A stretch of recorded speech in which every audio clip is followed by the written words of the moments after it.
Did you know that TYT now has a full audio network? On top of our existing lineup, this launch is going to bring you a brand new slate of podcasts, including Mouthy, Messy, Mandatory with Katie Anthony and Ronit Fanglass-Plank. Now that's a weekly show that discusses everything from family to really funny and fantastic women. To get more info on the show and the whole TYT audio network, visit tyt.com/audio. Fox and Friends is continuing to support Donald Trump and his administration in the way that they are treating immigrant families who come to the border seeking asylum. Children are still being ripped away from their parents, and the numbers have now reached about 2,300 since the zero tolerance policy was implemented. Now, a number of hosts on Fox News continue to rally in support of Donald Trump. Let's hear from Laura Ingraham and her description of what some of these detention facilities seem like. So since more illegal immigrants are rushing the border, more kids are being separated from their parents and temporarily housed in what are essentially summer camps, or as the San Diego Union Tribune described them today, as looking like basically boarding schools. She referred to them as summer camps, as she has an image of children sleeping on the floor with foil blankets. Oh, if they're like summer camps, would you send your children there? Yeah, to live in cages. To be fair, they are let out for 2 hours a day. 22 hours, they must be confined into a cage. If anyone goes past security in a way that is not cleared, huge alarm bells sound saying that there is a possible escape. There's a possible escape. And so would you send your kids to a camp where they're only allowed to see the sunlight 2 hours a day and where they live in cages? I don't know. Maybe Laura Ingraham would. Maybe the right wingers would be like, ooh, that sounds like good punishment, authoritarian government, get them used to it. But that video that we just showed you is incredible for a number of different reasons. Yes, Laura Ingraham lied. That's something that we already know about. Like, she does that on a regular basis. But her viewers saw the same video. They saw the same video of her talking about how this is just like summer camp, while that image is right next to her. It's right next to her face of kids laying on a floor with foil blankets on top of themselves. Like, that's the thing. Fox News insults the intelligence of their viewers like so brazenly that they will show you the evidence debunking what the host is saying as the host is saying it, and the viewers are still like, yeah, summer camp. Look, and to give some people credit, she did get criticism for calling it a summer camp, and so she responded to that criticism. And here's what she said. The San Diego Union Tribune today described the facilities as essentially like what you would expect at a boarding school. So I'm gonna call it a boarding school. So that's her walking it back. That was her walking it back. By the way, if you go to the exact article that she's referencing, the Tribune article included that the facility contains aspects that resemble a prison. Oh, that's interesting that she left that part out. Let me read you a little excerpt from that article. It's surrounded by fencing that is backed by privacy netting, and a sign at the gate warns visitors that it's under video surveillance 24 hours per day. If someone opens the front door of the facility without first swiping a badge, an alarm blares through the hallway warning of a potential escape. So she is a liar, and of course she decided not to include one of the most relevant parts of that article in her little spiel there. Okay. You know, sometimes torturers try to get you to say things that they know are not true in an effort to break you. So they'll show you something and say, now call it something else. And they keep torturing you until you call it something else. I guess Fox News has done that in slow motion. So they could show you kids in a cage and then say, now remember, this is not a cage, it's summer camp. And the audience goes, that's right, it is a summer camp, I agree. Now, to be fair to the Fox News audience, and the first time I'll ever do that, apparently enough of them called her out that she backtracked in the middle of the show, which is pretty unprecedented. Right. Now, Steve Doocy is another cheerleader for Trump, so let's hear what he has to say. The president and the White House made it crystal clear yesterday they're going to continue this maximum pressure policy of separating parents from children at the border to make the point that that is the law of the land. You don't like it, change the law. Also, it's a message to people who are thinking about coming into this country illegally. Don't do it, because you'll be arrested and there's a possibility your children will be separated from them if they are in fact your children. So what I realize is when they say change the law, they don't mean that there is a law that forces the administration to separate the children. They're saying, no, there's a law that prevents the children from going to prison along with their families. So change the law, in essence, get rid of the Flores settlement so we can imprison the children with the family. They're monsters, they're monsters. They actually do mean that. They do. It's insane. It's amazing. It's amazing. There was many amazing things there. But my favorite was the very end where he's like, if in fact it's their children. This is a talking point they've now gone back to several times with the whole child actors, and then Trump talked about how they're trying to sneak in by using kids. Can they name a single example of a family that came in with kids that weren't theirs? Not one. I've not seen a single one in the press. But they're like, it doesn't matter. We're living a fact-free world.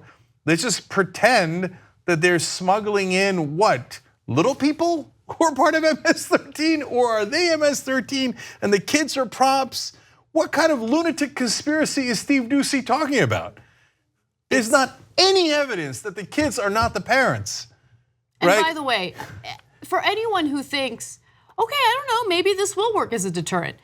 Preliminary data indicates that it has not worked as a deterrent. This was implemented back in April, and since April, the number of people seeking asylum has gone up by 5%. Because here's the thing, when gang violence threatens your life and your children's lives, you are willing to risk anything to get them to safety. Yeah, and I thought it was the Democrats' fault. Why are you bragging that it's deterrence now? So are you giving the Democrats credit for coming up with good deterrence? They never. Oh, right. You were lying when you said it was the Democrats' fault, that it was their policy that was ripping the kids away, right? Right. Interesting admission there.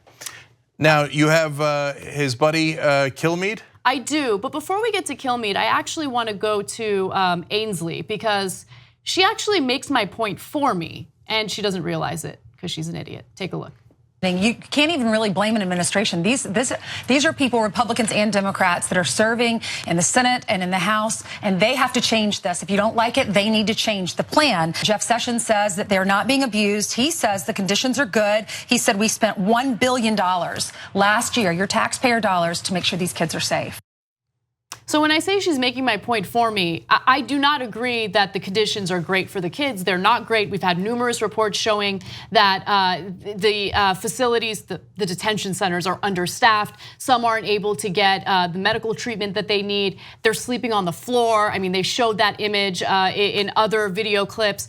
But the point that she's making about taxpayer money is very relevant because remember, right-wingers think we're paying in government programs to all these illegal aliens, which by the way, for the billionth time, federal government aid does not go to undocumented immigrants. It is banned.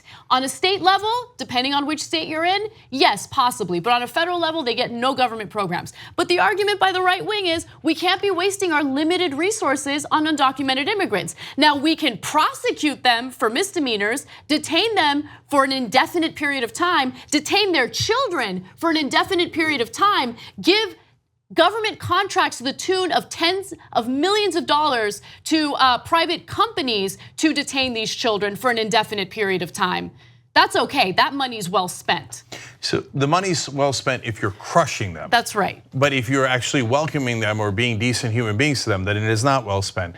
I'll add one last thing to what Anna said, which is that a lot of the undocumented workers in America do pay into Social Security and Medicare through the payroll tax, and they never get it back. So overall, they actually pay more into the system than they get out of the system. But you'll never hear that on Fox News. Why? Because they want to go with propaganda that these aliens are coming in and taking your money, and you should hate them. Finally, Brian Kilmeade. And as Nancy Pelosi steps over the homeless in San Francisco to hop on a plane to go to the border, to have a heart bleed for people from other countries that are coming here, these kids come in, fantastic, Oprah Winfrey. I'm glad you're upset about it. But these kids get fanned out to working class neighborhoods, into our society, and then they have to be paid for by English as a second language, and then they got to be schooled, and a lot of them, sadly, when in my neighborhood, turn into MS-13. They all turn into MS-13. What an idiot. I mean, it's unbelievable. In your neighborhood, I'm sure your neighborhood is just riddled with gang members and gang violence. And oh, can you believe it? All these terrible people who have to take English as a second language in grade school, kind of like me. I had to do that. I was actually born in the United States. English is my second language, and I think that I turned out completely fine. I mean, it's not just Kilmeade. That entire panel of buffoons, it's embarrassing. So the two hilarious parts of that. One hilarious, one despicable, actually. The hilarious part is that Kilmeade's living in a neighborhood filled with MS-13. Come on. Let alone MS-13 kids. That's why he stumbled while he was saying it, because I think he realized how ridiculous that was. In your neighborhood. Come on, Kilmeade's a multi-millionaire. Really? You're living in a neighborhood filled with MS-13. Kilmeade's coming out of East Los Angeles, right? And it's like, hold on, I gotta go on Fox News. Okay, so now the despicable part. The kids that you have empathy for, I don't want you to have empathy for them. And the hardest thing is to get people to hate kids. Maybe you could hate the grown-ups. Hey, they're a different color, they're the others, they're taking your food, they're taking your property, and we talked about it earlier in the show. You know, it's the others that are vermin, that are disease-ridden, that are criminals, etc. And it's easy to do that if you've got a right-wing audience who's receptive to that message. But when you see crying kids, when you see a 2-year-old kid, it gets harder because ultimately we're all actually decent. We have DNA that, yes, is competitive and sometimes does terrible, terrible things, but we also have DNA that makes us wanna be a community and work together and socialize and actually care about kids. But Fox News has to get that out of you. So they send Kilmeade in to say they might be kids now, but later they're gonna turn into MS-13. And they're gonna come to get you. Never trust any of them, including their kids. One day, there'll be multi-millionaire MS-13s living in my neighborhood. But remember, first they're gonna take English as second language classes. Yeah, and then they turn into MS-13. Because that's what violent gangs love to do. MS-13 is like, hey guys, you're gonna take English as a second language? And then we'll move in next to kill me. All right. One thing about that, because you know when Trump called them animals and stuff, and there was the clarification he was trying to come up with saying, no, it was MS-13 I was talking about animals. You guys are conflating my point and saying it's the wrong thing. So it was in the context of talking about that, but that's how it works. You'll say, hey, they're all gonna be MS-13 anyway. When you say a 5-year-old on the floor under a foil blanket crying, Kilmeade will call them MS-13. So now we're calling them all the same. So when you say they're all MS-13, and you say MS-13 are animals, you're saying they're all MS-13. You're saying that they're all animals. So you can say it in all these different contexts. You can fool enough people to think, hey, they're totally taking them out of context. No, you call people animals, you make them subhuman, and then you call everyone who looks like that animal an animal, and even the ones who aren't the animals who are committing any kind of gang crime, they're the same thing to everyone else. That's how it works. That's exactly right, JR. And that's why I read the quotes earlier in the show about how the fascists started in Germany. They didn't just say, hey, let's just all hate the Jews randomly. Let's pick a scapegoat. They didn't say that. They said, no, the Jews are coming to get you. We're trying to protect you. They're criminals, they're stealing your property, they're animals, they're diseased. And they didn't just say, hey, let's go kill them all. They first had to get you to believe that they weren't fully human. And they did it by doing the same exact thing that you're seeing with your own eyes in this country. Now, we haven't gotten to those ends yet, and I hope we never ever get there, and I believe we're strong enough that we won't. But they would say, yes, yeah, oh, the little Jewish kids, you have sympathy for them? No, they're part of the same diseased people who are coming to take your property, and one day they'll grow up and they'll take your stuff from you, right? So I don't know if these actors that Fox News gets on and pays a lot of money to read this stuff, if they are even bright enough to know what they're doing. But either way, it is truly reprehensible. 2 easy ways to follow the Young Turks. One is hit the subscribe button down below, then you're a TYT subscriber. And second is ring the bell. And when you do that on YouTube, you're notified of our videos.